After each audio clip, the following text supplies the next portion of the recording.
Hey guys, Haz here at Shield K9, and I want to talk to you guys today about cropping and docking. This is a topic that's very controversial. It gets a lot of people's emotions all tied up in a knot. It's something that a lot of people, in my opinion, are very unreasonable about. They don't put enough thought into it. Emotion first, logic later. So today I want to talk about it from a logical standpoint, and also from a breeder's standpoint, and also from somebody who actually cares about dogs' standpoint. I think cropping and docking as a breeder is one of the most responsible things I could do for my dog, or as an owner, it is a responsible thing I could do for my dog if my dog is from a breed that requires cropping and docking. And let me tell you why. So the people that are against cropping and docking, animal rights activists, of course, right, are generally they scream that it's abusive to perform a minor surgery on a dog that only has a cosmetic benefit. They'll say more emotional things like, how dare you cut the tail off a dog just so he could look better and stuff like that. And let me tell you why they're wrong. Visual appeal is the greatest asset that a breeder can impart to a dog. Okay? Visual appeal is one of the greatest assets that a dog has, period. Think about it. Dogs rely on us, human beings. Human beings are very visual. Things that have visual appeal have higher value. Things that have higher value are taken care of better. All right? This is a logical argument. It's not an emotional argument. And if you suspend your emotions and actually think about it from a logical standpoint, and really look at the facts of what we are as human beings and what dogs are and what the reality is of the relationship between us and dogs, you'll understand why visual appeal is super important. As a breeder, number one, I make sure that I breed dogs that, of course, they're functional in their temperament and their workability, but also they should be visually appealing.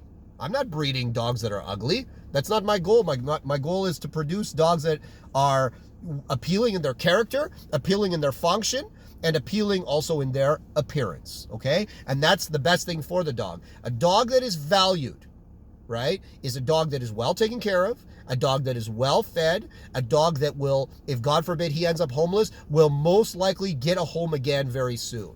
I can't tell you as a dog trainer how many times I've seen people put thousands of dollars into training, into vet fees, into all sorts of things, into a dog that really actually doesn't have a very good temperament, but has a very visually appealing appearance, right? And in many cases, these dogs are cropped, the Corsos, the Pressas, the Dobermans, and docked. If you don't believe me, take a look on Pet Finder. Take a look in your local shelter. There are very few cropped and docked dogs available in those places.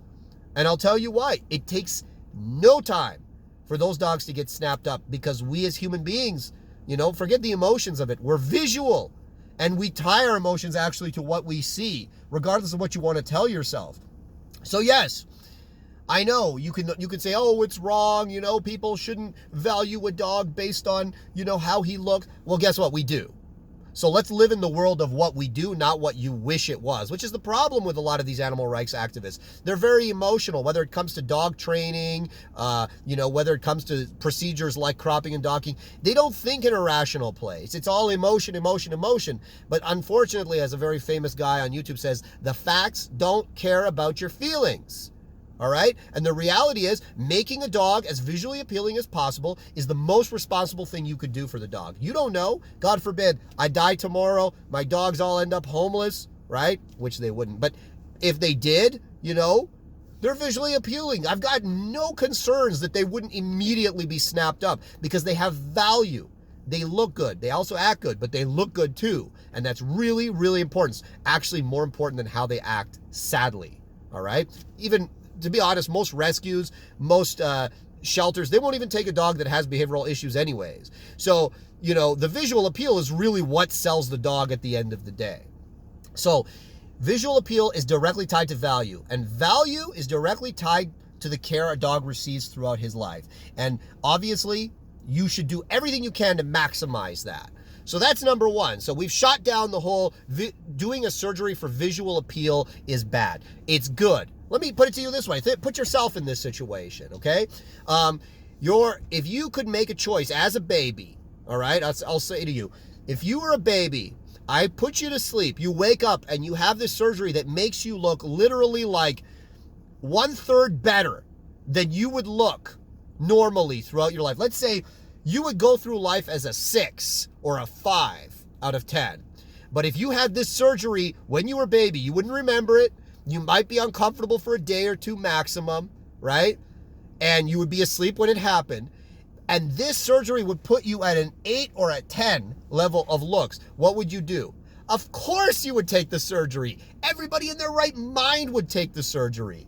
Let's face it, as a society right now, plastic surgery is becoming more and more common, right? And I know everyone's gonna be like, well, we as human beings can make choices and dogs can't. You're right, they can't. So we need to make the most responsible choice for them. These breeds, where cropping and docking is traditional, in general, with very few exceptions, look like literally 50% better cropped and docked than they do without. Don't believe me? Look at an uncropped Doberman. Right? Look at it. I don't care how nice the dog is. He's uncropped. He looks like a skinny hound dog. Nobody wants that, right? When people think of Doberman, they think of the devil ears. They think of the slim, muscular look with the little stubby tail. That's what people want to see. It's the same with the Pressas. It's the same with a pit bull even. The cropped ears make the dog look like literally 50% better. So the best thing I can do for my dogs as a breeder is, of course, to make sure that they look visually appealing, because this makes the dog have a much higher chance of having a higher quality of life, okay? So I 100% stand behind cropping and docking. And I think it's irresponsible not to do it. And I think it's going to lead to the death of many breeds. You already see dogs that are traditionally cropped and docked losing.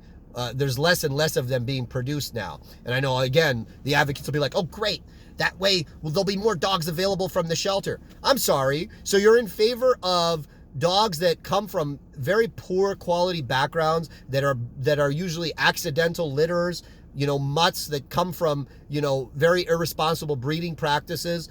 You're in favor of those dogs being perpetuated throughout society, not dogs that come from generations of health-tested, character-tested, work-tested, proven blood. You think that the mutt that has, that is the product, it's not his fault. I know he exists on this planet. It's not his fault. But he is the product of irresponsibility. And you want to promote that, because that's what rescues generally perpetrate, is they perpetrate these dogs that come from backyard breeding, that are strays, that are owner surrenders. These dogs, yes, we should have rescues and we should have people that adopt these dogs, but those dogs should not be celebrated as somehow being morally superior to a dog that comes from generations of careful production, of careful selection, generations that have been bred for their work, their appearance, their health. How can you compare the two? One is the product of, responsibility, and the other one's a product of irresponsibility and carelessness. So yes, I'm not saying that mutts shouldn't be given a home. I'm not saying that ugly dogs shouldn't have love too. They should. But again, we're living in the world of what is, not what we wish things were. So, let's shoot down the visual appearance is a bad thing. Now, ironically, the people that are against cropping and docking tend to also be against spay and neuter. Pro spay and neuter. They're all about cutting the sexual organs off a dog in order to make it more visually in order to make its behavior better. Yet the funny thing is, cutting the sexual organs off a dog does not improve the dog's behavior, and it does not improve the dog's health. This has been scientifically disproven numerous times. I'm not going to get into the studies. Feel free to check it out. 100% scientifically disproven that neutering or spaying a dog improves their health. It actually puts their health more at risk. Many dogs actually die during routine spay and neuter operations, or have irreparable damage occur to them through mistakes made in the surgery, or maybe there's something a little bit off about the dog's anatomy, right? And it does not have any positive impact on behavior. The only positive impact is it reduces reproduction. The likelihood, it removes reproduction. But guess what? It's hard for dogs to look, in today's day and age, everybody has control of their dog. Your dog does not run loose on the street anymore. Breeding is not something that can just happen in 3 seconds. Breeding is something that you have a lot of warning if your dog is intact that they're actually coming into heat. And if you have a male, it takes him actually quite a while to breed a female. It doesn't happen in 2 seconds. All right? So this hysteria over dogs being, suddenly the population will go out of control if we stop fixing dogs. It's bullshit. In today's day and age, where everybody keeps the dog in the house with them and they're not running wild in the street, maybe in some third world countries, yeah, but they're not neutering or spaying their dogs anyways. So it's ironic that the people that are so concerned about animal welfare have no problem cutting the sexual organs out of a puppy, right? Or even a young adult dog. Those sexual organs that produce hormones necessary to the dog's mental and physical development. They've got no problem doing that, but they have a huge problem doing something that will actually enhance a dog's desirability and overall quality of life at the end of the day. Bullshit.